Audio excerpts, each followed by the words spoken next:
Today I wanted to talk about my work in reincarnation with this association, reincarnationresearch.com. Now, .com, I argued very strongly to call it something else because it's basically a small collective that's nonprofit oriented. But I think reincarnation research and its variants was taken up by another company. So anyway, we're reincarnationresearch.com, and I'm part of the team there.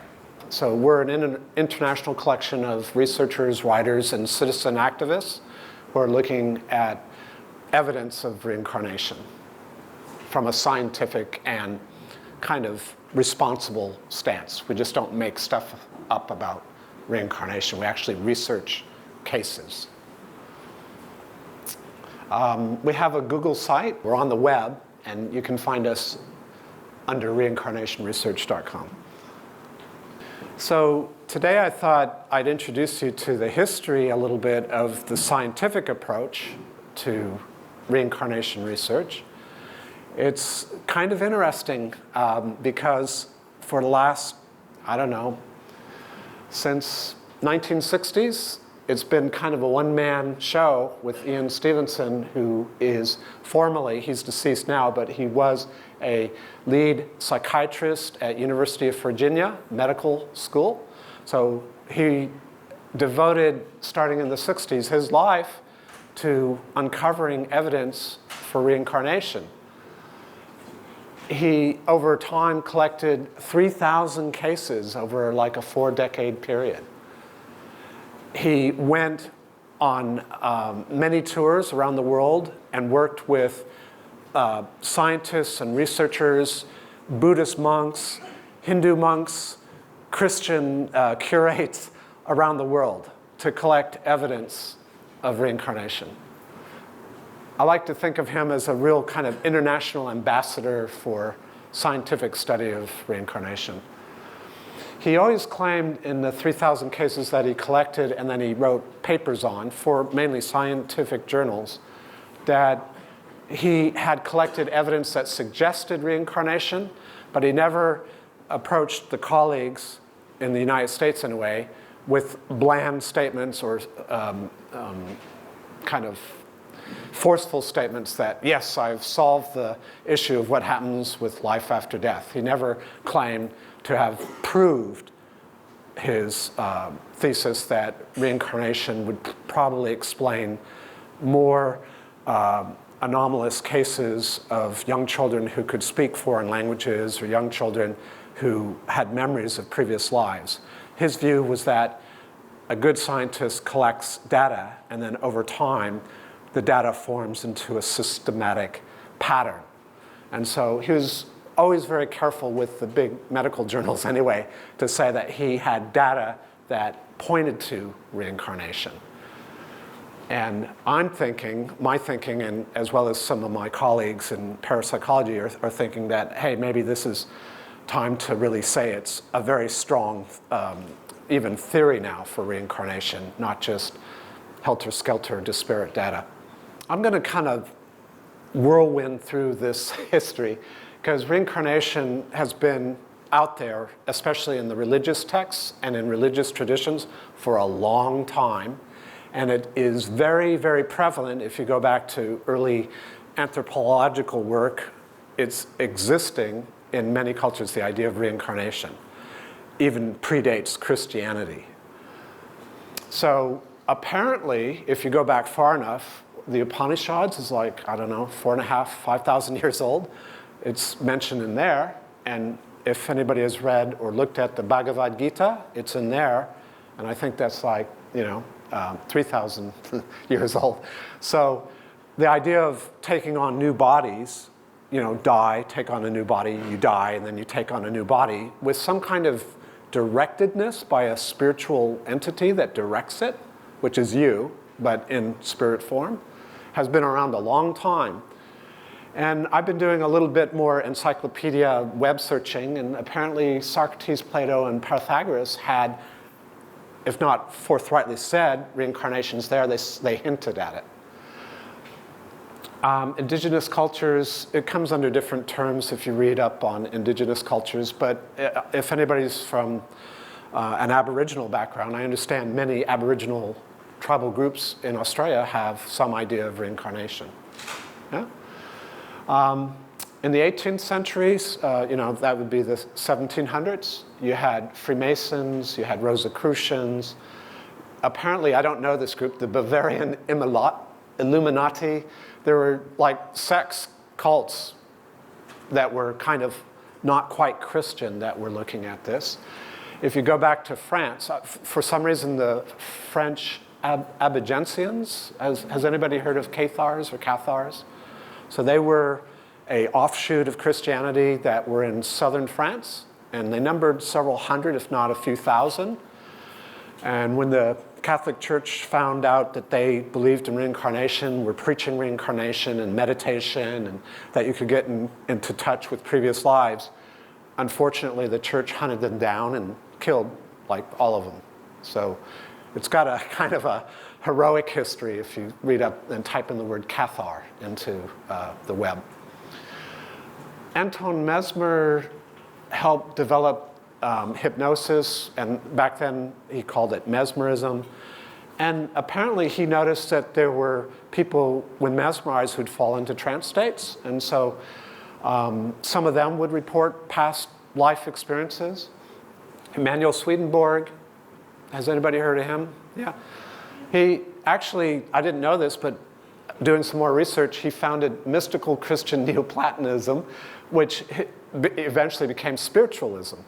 So a lot of the spiritual movements that are in Australia, in the West, kind of got a really big kickstart from him. Now he's interesting because he was considered a scientist, and he did scientific papers and stuff like that. So I'd be very curious if somebody who is psychic can determine if anybody now is a reincarnation of Emanuel Swedenborg. The Swedenborg movement kind of jumped the Atlantic and got into America and developed with several cross currents. Let's say I'm going to jump past Karl von Reichenbach. Yeah, so revivalism movements in America. In the 1830s, American transcendentalists wrote. So Whitman, Walt Whitman, who's the guy who did the Pawn, Walden Pawn, Henry Thoreau. So these people, these writers, these poets were heavily into that there's a spirit world and that we need to connect with that. I don't know much about this guy, Phineas Quimby, but he founded a group called New Thought. Again, another kind of impetus that fed the waters, the streams that led to spiritualism. There's a seer. Again, I don't know much about him. You might ask some of the other people in the AIPR about him. Poughkeepsie seer, Johnny Appleseed. And they wrote, and Johnny Appleseed apparently went around the country with lectures on spiritualism, that there's an afterlife, that there's reincarnation. And then the Theosophical movement that I mentioned, Madame Blavatsky and Harry Olcott, they talked a lot about reincarnation. In the 19th century, continued with Mary Baker Eddy, and she founded Christian Science, and she talked about reincarnation. I don't know this guy, but he was a student of Quimby's, and he helped circulate more. And then in the 20th century, have you heard of Rudolf Steiner or Waldorf Steiner schools, that kind of stuff? Carl Jung alluded to it. Stephanie, who's on the speakers list, will talk about Carl Jung a little bit, but he kind of, indicated there's some possibilities there for reincarnation. Edgar Cayce, big famous American. He was a healer. Have you heard of it, Edgar Cayce? Yeah. He was pretty amazing. He could diagnose people just by holding their hand or touching them or seeing them. And he was a writer and, extensively promoted the idea of reincarnation. And then more recently in the 20th century, I didn't put in the word 20th century, but parapsychology institutes, foundations. I'm thinking maybe back in Britain in the 1800s, you had the British Society for Psychical Research, and I know many of the researchers there touched on reincarnation. And then more recently, in the United States, you had University of Virginia, and they actually put it they didn't call it the Department of Reincarnation Research, but they called it Department of Perceptual and Motor Studies. And the reason they could do that is for twofold. One is they didn't want to get the ire up of donors to the university. If they had called it reincarnation, they probably wouldn't have gotten as much funding. But also scientists in the United States at the time didn't want to have a bar of reincarnation, because this was in the 40s and 50s. So here's the man who's, to me, the founding father of reincarnation research, and that's Ian Stevenson, University of Virginia. I think he passed away in 2002, somewhere around that. So in the 1960s, he began his forays around the world collecting case studies. So he concluded and hinted that reincarnation is likely to be a better explanation. This is mostly after he did the collection. It's going to be a better explanation of things where, like, children present to psychiatric or psychologist offices with memories of the past, like previous lives. And up until that point, most psychiatrists didn't know what to do except say, well, this is a psychotic break, or this is fantasy, you know?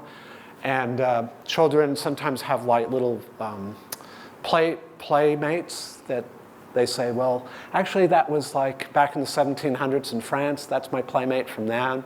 And you know, the psychiatrists and psychological associations didn't know what to make of it.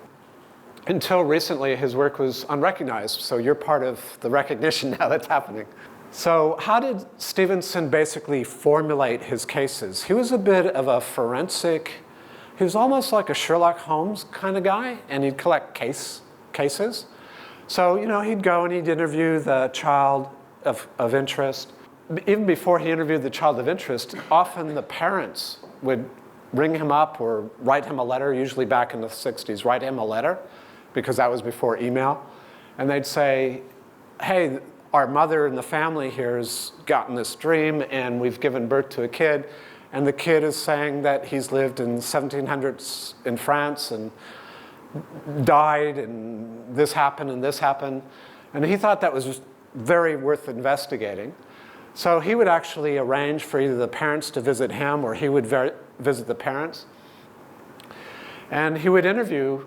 He had a systematic way of interviewing people. And he would ask the parents to give him details of the earliest talk of their child. And the earliest talk of their child, he wondered if the parents had written any of it down. And surprisingly, some parents did, because they thought it was so weird that they made notes. Okay? So those are considered very, very helpful, those notes. Because, you know, when you do science, you don't want other explanations to interfere with the interpretation you're giving. That's considered a confound. You know, you don't want, like, for example, if a 3-year-old says, well, I was in a battle in World War II, you don't want other scientists to then say, well, he watched TV. He saw on the TV a special on HBO or a special on SBS on the battle for Normandy, you know, the invasion of Normandy. So he probably got that memory off the TV. Or maybe he was a precocious reader, unlikely at age 3, but some kids apparently read at age 3. So he was very, very, very careful to make sure that when he collected data, that he always asked the parents, what was their exposure to TV? And remember, TV didn't get to every household until, like, in some places, the 1970s. So in a lot of his cases, and in other countries, there was no TV. There was only maybe a local community newspaper, you know? So he asked the parents to collect detailed past life, or remember detailed past life information that the child was speaking at the ages of 3, 4, and 5.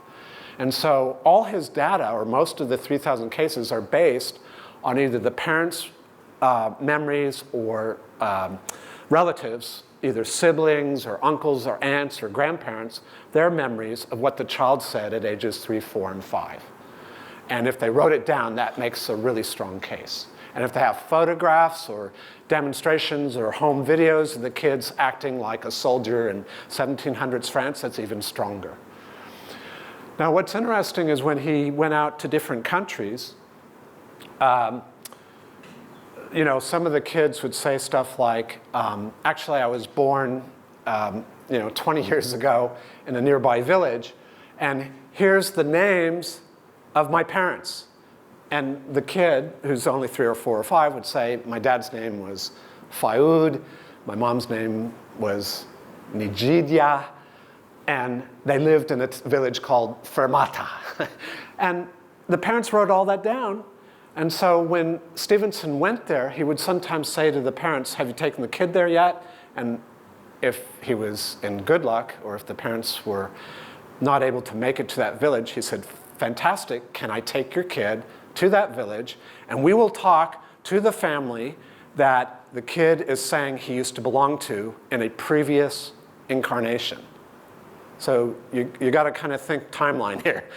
So he's taking the kid, the 3 or 4-year-old, to a village that the kid said he was born into some 50, 60, 100 years ago.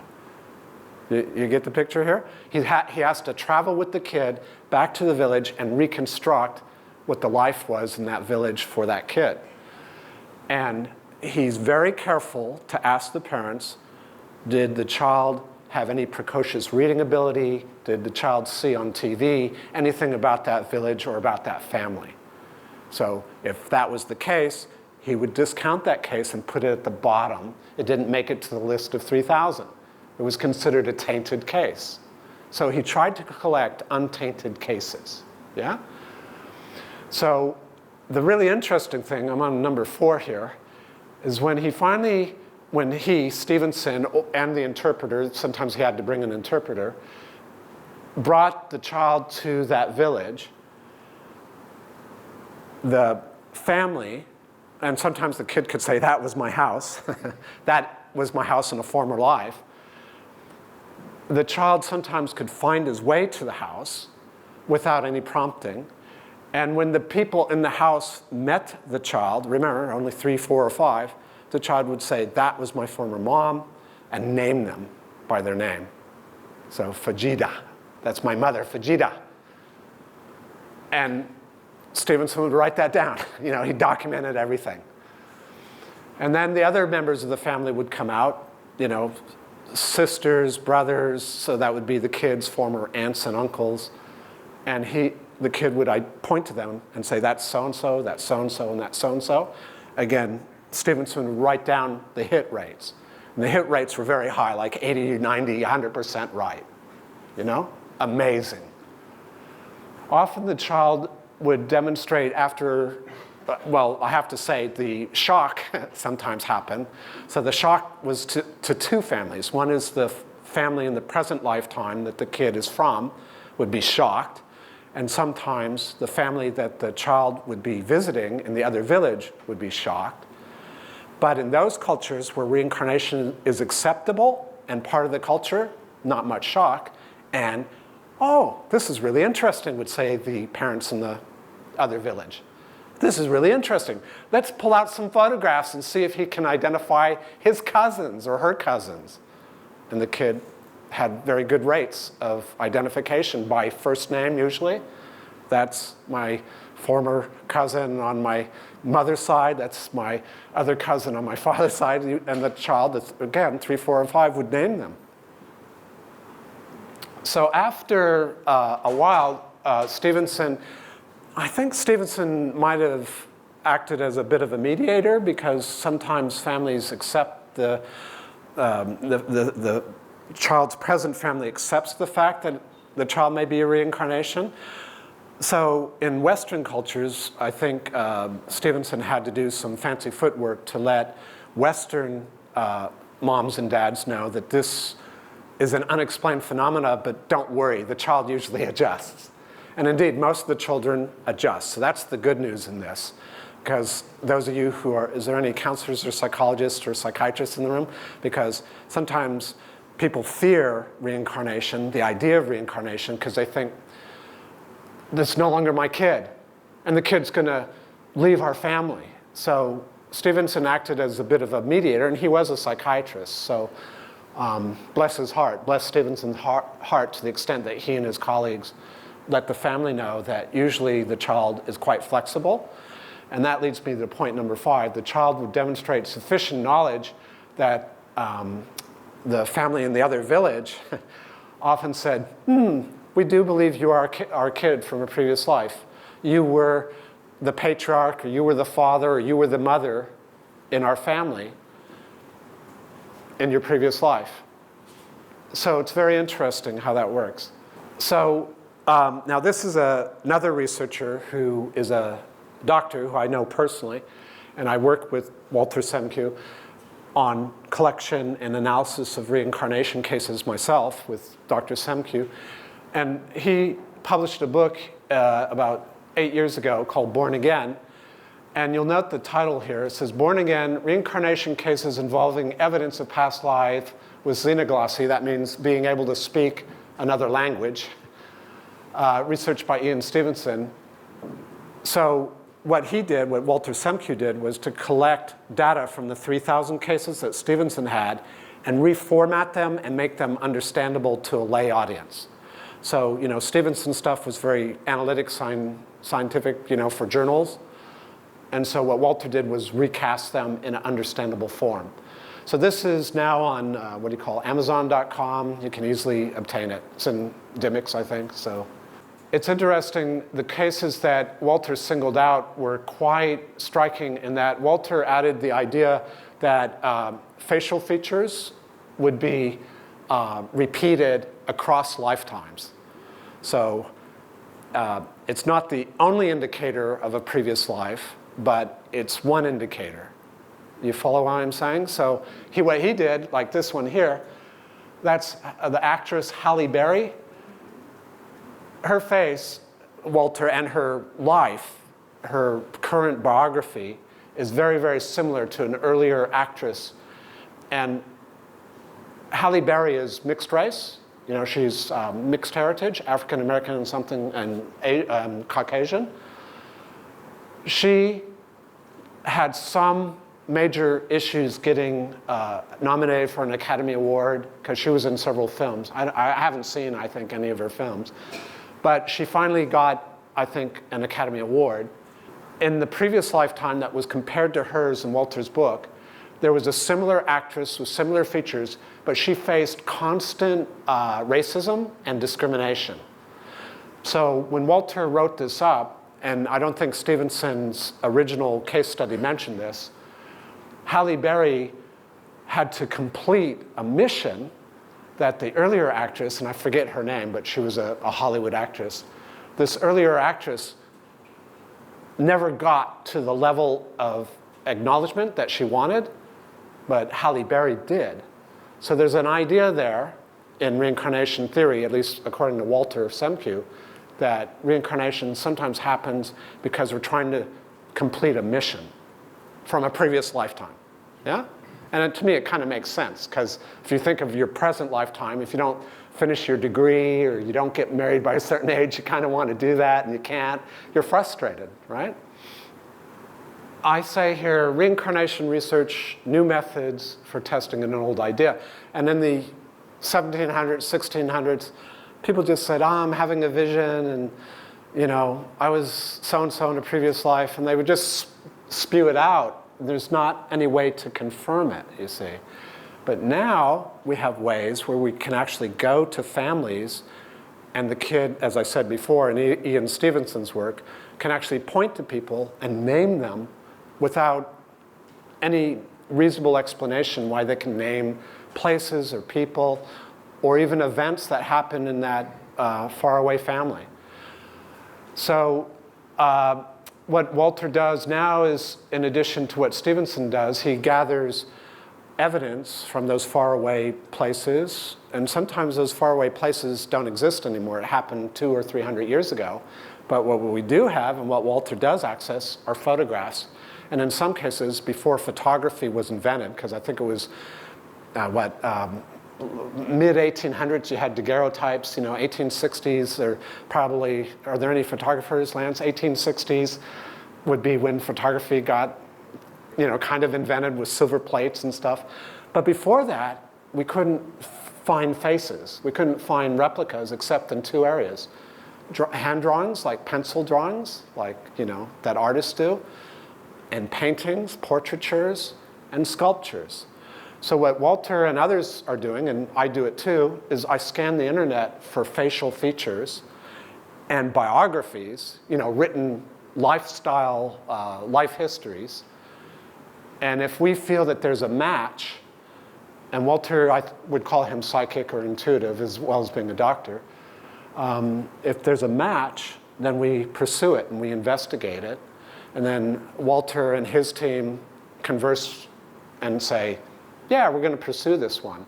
And so then they develop a checklist, like Stevenson had checklists, about how this lifetime person, he calls it a persona, but a person in this lifetime, how their biography, their facial features, their wounds match up with what happened 700, 800 years ago, So it's kind of interesting.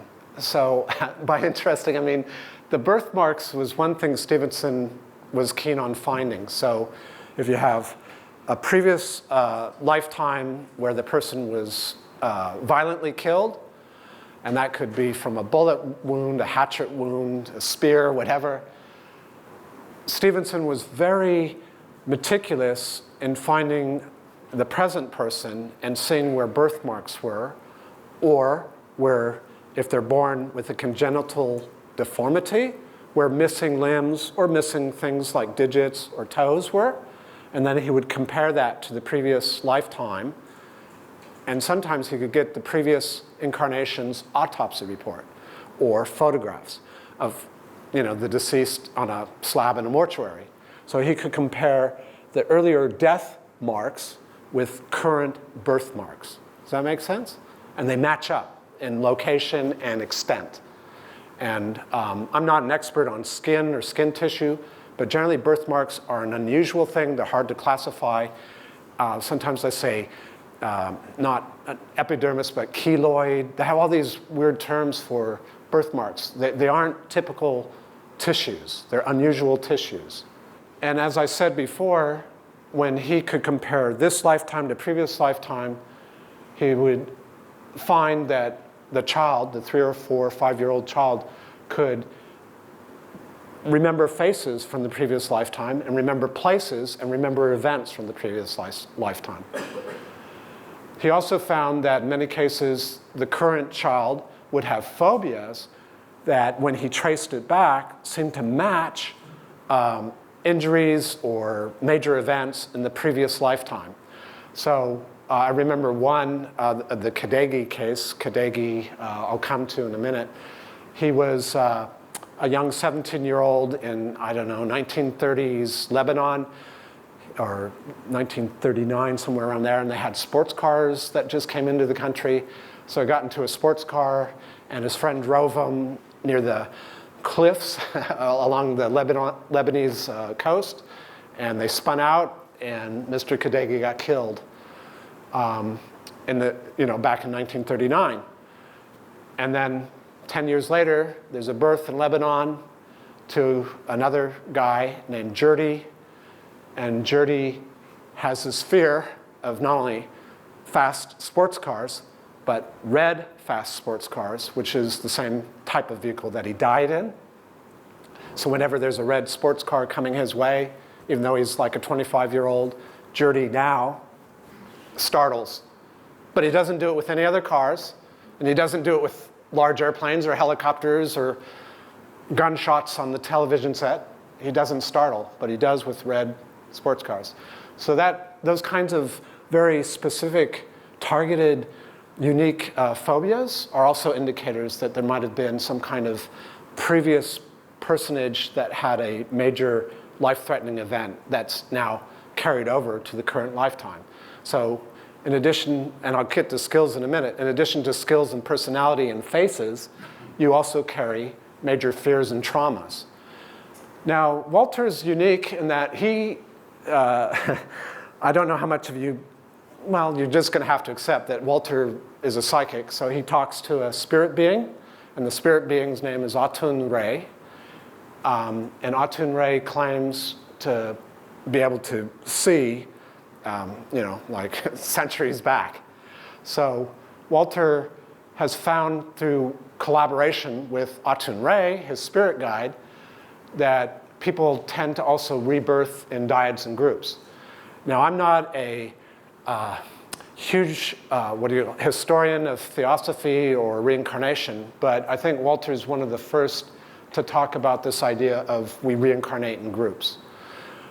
So it means that in this lifetime, if you are having, close family relationships, you get married, it's true, you probably have been related to that person at some point in the previous lifetime or lifetimes, but you might have had a different familial relationship. In other words, the present husband you're with now may have been your sister in a previous lifetime.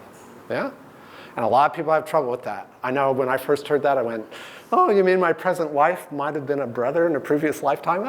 It's kind of weird, But that's what Walter seems to be finding. And I mentioned again, facial resemblance seems to go from one lifetime to another, which it's not 100% matchup. So don't get the impression that it's going to be an exact matchup, but sometimes it is an exact facial resemblance. And those cases are very intriguing. So here's, you can write me or go onto his website, but these are major pieces of literature. Just real quick, what Walter is doing and what others are starting to do, who are other reincarnation researchers, they're using profiling from police sciences. When police, you all have watched CSI this, CSI Miami, those kinds of crime scene investigations, and then they trace back where was the murderer at the time, does he have an alibi or does she have an alibi, and blah, blah, blah, blah, and what were they wearing and who were the witnesses. Well, it's kind of similar to what reincarnation researchers do. They do profiling, only it's across time, okay? So they're profiling the present person, like the 3 or 4 or 5-year-old, and they're profiling the previous incarnate, and the previous families. And they're seeing if they match up, yeah? Semku says, and this is my term, I call it across lifetimes profiling. So Semku and others are starting to look at the needs, the wants, the unfinished business, the skill sets, because sometimes skills go from one lifetime to another, the personality, the facial structure. Those things in toto seem to carry across lifetimes, yeah? Which helps us because we have more patterns to draw from, yeah? More criteria to match up to. You need to be a detective in this kind of work. You need to match a current persona to a past life persona by that kind of profiling, checklists. You go out and you interview witnesses from the other family, the previous family, and the current family. Make sure that the child doesn't get influenced by TV or radio or the cultural variables. You look at the motivations in the present person's life and look at their character development in the present life and see if there's any kind of matchup with the previous life. And then finally, you look at who they're getting on with and who they aren't getting on with in the current life.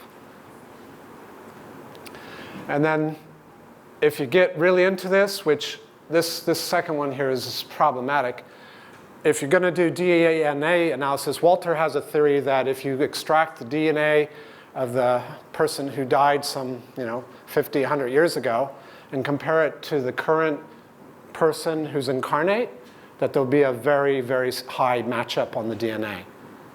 And DNA is like a thumbprint. It's like a fingerprint. I already mentioned facial structure. There seems to be some carryover of mannerisms, gait, and cosmetic appearance. Maybe some pictures will. These are just the books that you can get at Amazon. Here's some more names of people you probably haven't heard of, but Erlander Haraldson, James Matlock. Now, Haraldson's interesting because when he retired, he became an adjunct faculty at Tasmania. So I think he's in Hobart now. Yeah. He likes the weather there. It's a lot warmer than Iceland, where he's from. I think. I don't live in Tasmania. Here's a guy I haven't studied, but he's a reincarnation researcher named Motoyama. So I don't know, has anybody heard about this guy? Yeah.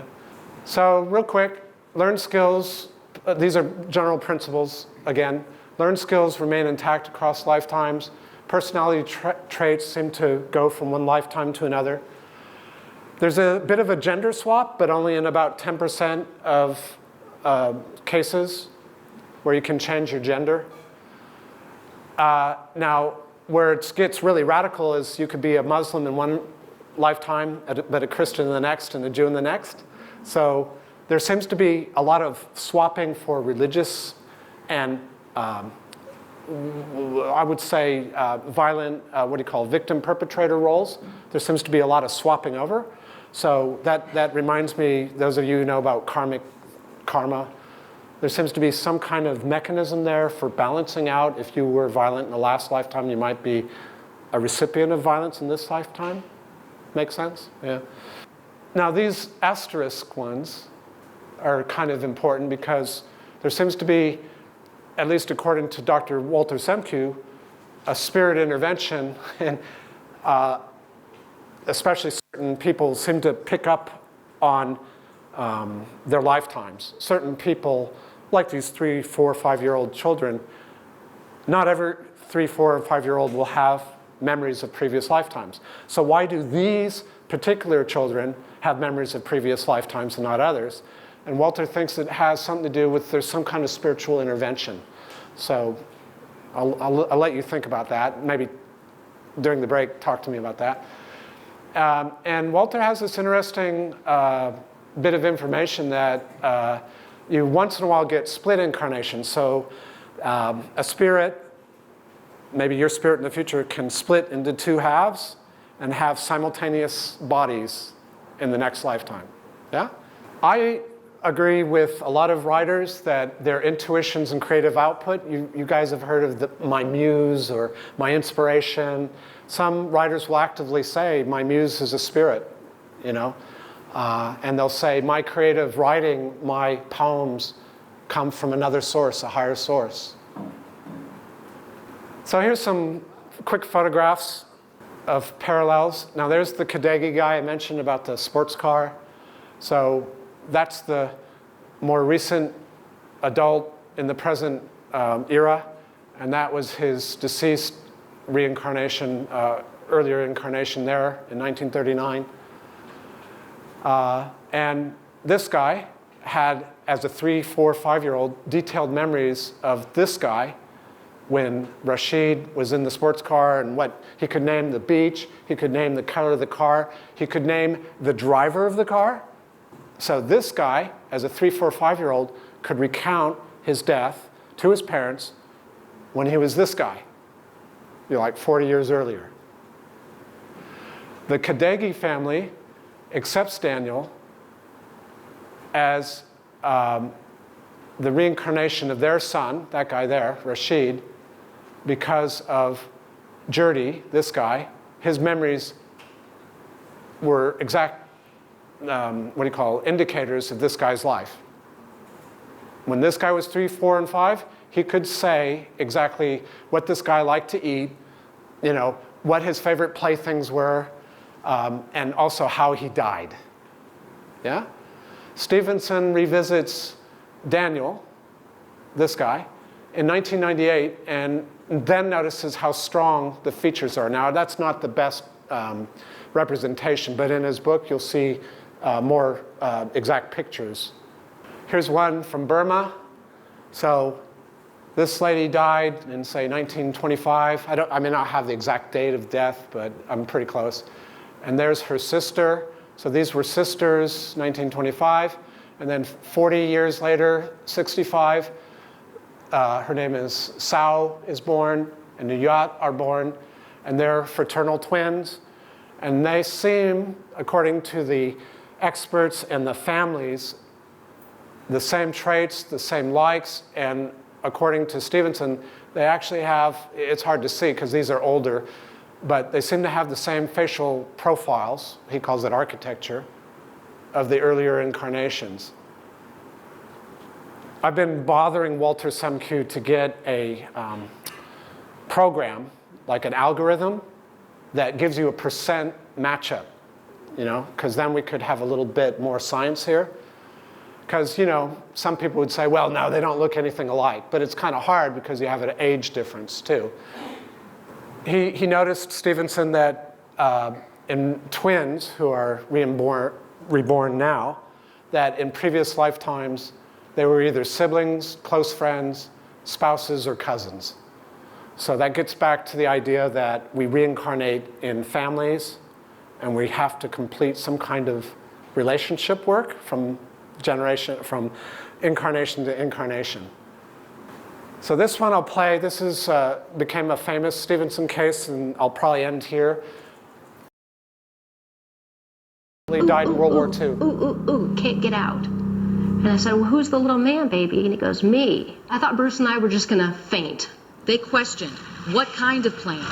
Corsair. Why did your airplane crash? My plane was shot down. Who shot your plane? So these are the He parents looked at me like of I the was 3 or a 4-year-old. village idiot.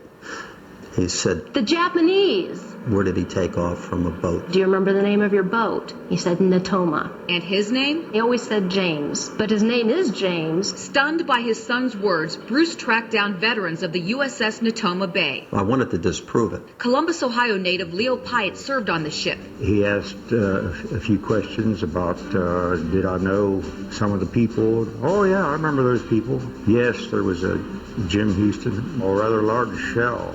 Just hit him in the engine, and it burst into flames and went down. It was all real. James Houston, born and raised in the Midwest, was shot down over Chichijima, Japan. He got very quiet. The Leiningers were speechless again when James met Natoma Bay veterans and recognized them by name. You're Bob Greenwald. I'm serious. He'd never met Bob Greenwald. No, he'd never met him before. They tracked down James Houston's sister, Ann. And he goes, it's not Ann, it's Annie. She wasn't my oldest sister. I had an older sister than that. And I said, you did? Who was that? And he goes, Ruth. Ruth. Annie is what they called me when I was little, knowing my name and my sister's name, things that my brother did when he was a kid. It's too amazing to describe. James recalled his favorite childhood possessions, and when we spoke to them via Skype, they shared one specific story involving James Houston's mother. Annie had sent James the picture that her mother had painted of James Houston. And when James got it, he called Annie to thank her, and he said, where's the one Mom painted of you? And so she went and found it and sent a copy, and later on she told us that no one in the world except her brother and sister knew that there was an identical picture of Annie when she was the same age. Amazing stories like that caught the attention of Japanese filmmakers. Not long after our story aired, they flew James and his entire family to Chichijima, Japan, and the site of James Houston's plane crash. Took a tour of the island, got up on a ridge overlooking the harbor. James said, this is where the planes flew in the day my plane was shot down. Without any help, James knew exactly where the plane crashed. They held a memorial service and dropped flowers over the wreckage. And James just got so emotional and just lost it. And it was just the most heart-wrenching thing. But when it was over, it was cathartic. You know, it still gives me goosebumps to think that we actually got there and we were there and we were able to close the loop, especially for James, that it was something really important to him. And when they returned, the death and destruction pictures were replaced with this. There's dolphins and there's the Japanese ship has its flags flying. At James's urging, they put all of this and many more incredible stories on paper and published this new book, Soul Survivor. I hope that it helps people understand the meaning of how precious life is, how fast it can just blow away. The Leiningers say they aren't promoting reincarnation. Before James, they didn't believe in it. And I really believe that there's a purpose to this story and that the God that created us wants this story told. And I also hope that it opens people's eyes up to reincarnation. You do? Yeah, I hope it opens people's eyes up to the fact that reincarnation can happen. It is a possibility. It's not a lie. Suzanne Stratford, Fox 8 News.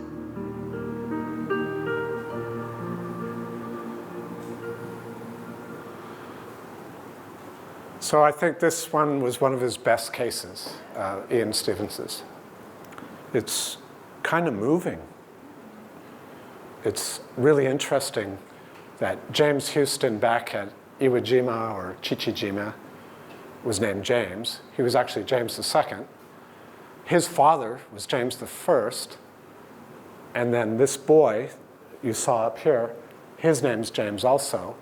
But when he first started speaking at age 2 or 2.5, his parents said, "Hi, James." He said, "I'm not James, I'm James III. Interesting. So I'm going to whiz through the next 2 or 3 because then I don't crowd the next speakers. I have 5 more minutes. Yeah. Guess who that is? That's in the middle picture. That's Anne Frank of World War II, in Holland, killed by the Nazis eventually, who was writing expertly at age 12 or 13. I don't know her exact age of death. It was around age 13. She was an accomplished, very gifted writer, Anne Frank, before she was killed. So I guess it would have been 1980s, this girl was born to Swedish parents. Her name is Barbro Karlin. She started writing poetry and books and published her first book in Sweden when she was like 10. And she published a second book when she was 13, became a bestseller in Sweden. And it was on the same themes that were in Anne Frank's diaries. What is ethics?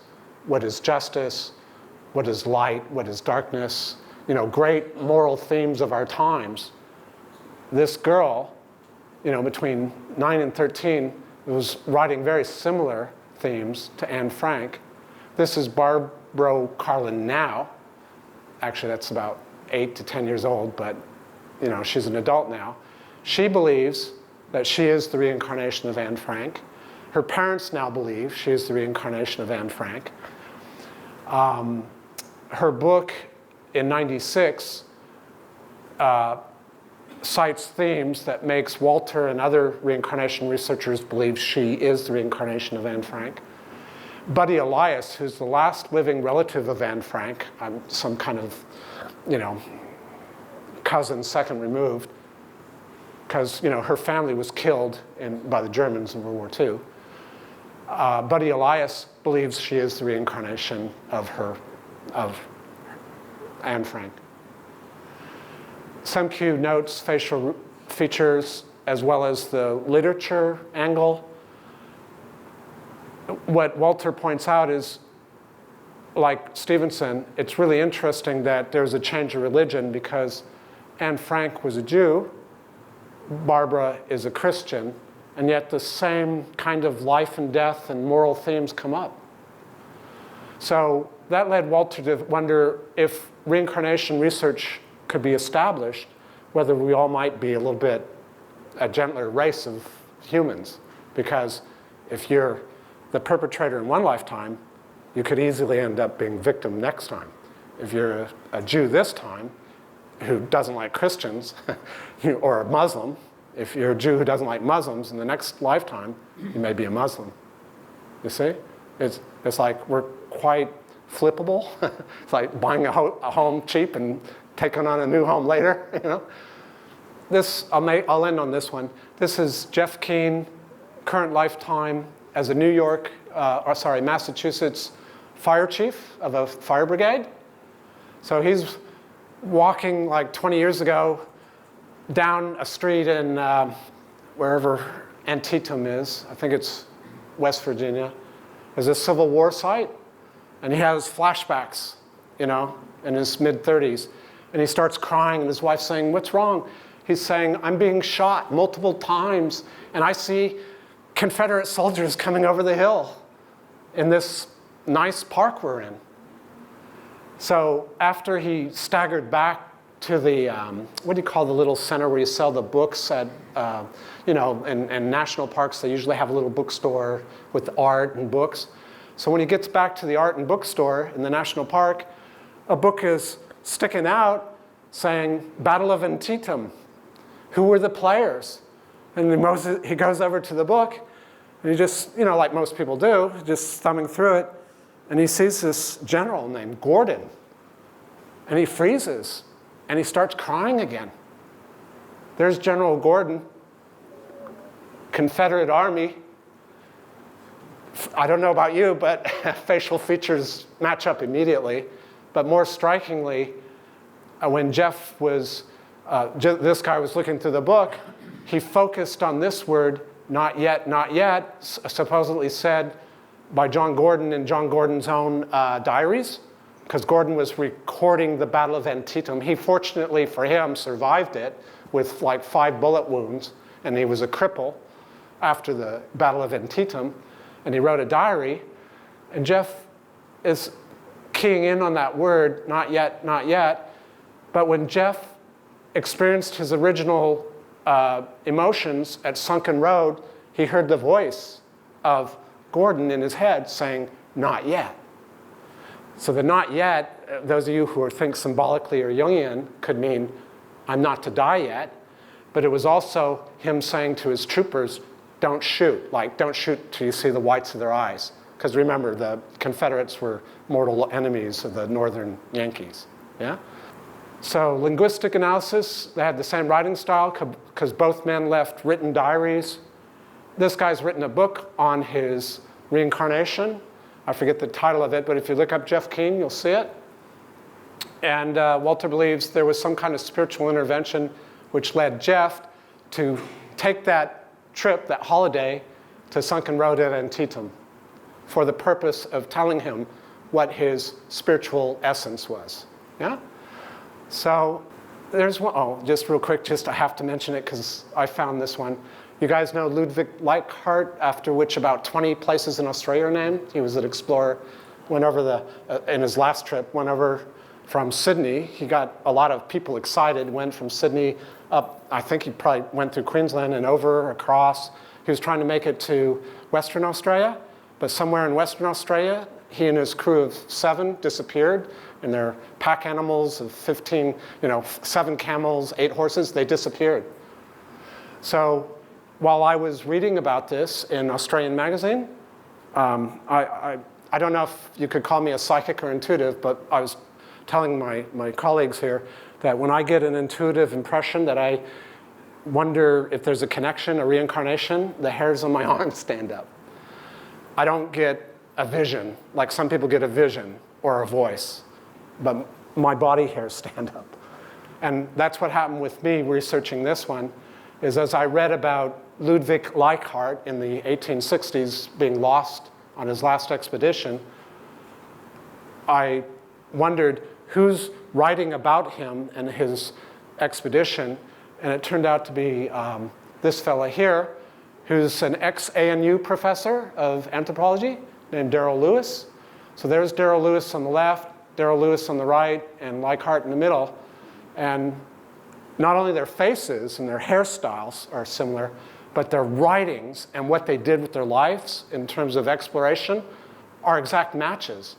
This guy, Darrell Lewis, in the 60s, 70s, and 80s, took a fascination to Aboriginal culture, took a fascination to riverine, river-based landscapes, and took a tremendous interest in going across the top end, which is Ludwig Leichhardt, like repeated almost year for year, mission for mission. It's like almost the same lifetime repeated all over again.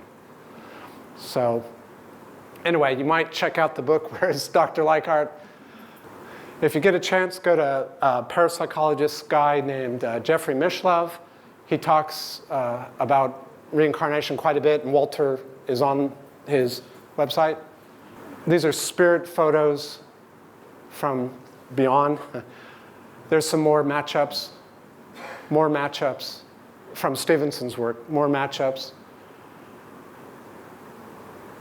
I want to just acknowledge the work of psychic Kevin Ryerson, who's the trance medium from which Walter and indirectly myself derive some of our confirmations. I'll end on this. Elon Musk, we believe, is reincarnation of Thomas Edison. Herman Hollerith, you've heard of Hollerith cards. You guys remember IBM cards from computers? likely reincarnation of Mark Zuckerberg. Charles Flint, who was a founder of IBM Corporation.